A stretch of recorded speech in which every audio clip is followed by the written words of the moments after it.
நண்பர்களே, நாம் இன்னைக்கு அரிச்சல் முனையிலிருந்து தனுஷ்கோடி போயிட்டு இருக்கோம். ரெண்டு பக்கம் கடல், நடுவில் ஒரு நீண்ட தேசிய நெடுஞ்சாலை. பாருங்க, ஒரு பக்கம் எப்படி அலை வந்து வீசிட்டு இருக்கு. அரபிக்கடல்ல வங்காள விரிகுடா அமைதியா இருக்கு.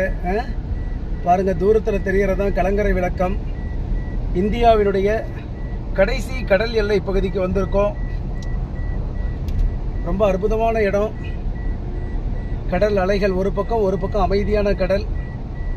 இங்கே பாருங்க, இந்த கடலோர ரோந்து காவல் படை இது தண்ணிலையும் மிதக்கும், தரையிலையும் இயங்குற மாதிரி வடிவமைச்சிருக்காங்க. கடலுக்கு பக்கத்துலேயே போயிட்டு இருக்கோங்க. கடலுக்கு பக்கத்துலேயே போயிட்டு இருக்கோம். நல்லா இருக்கா? வாங்க, அவசியம் வந்தீங்கன்னா இந்த பக்கம் வந்து பாருங்க. இந்த கலங்கரை விளக்கம் வெறும் 10 ரூபா தாங்க டிக்கெட்டு. ஒரு 500 அடி உயரத்தில் நம்மளை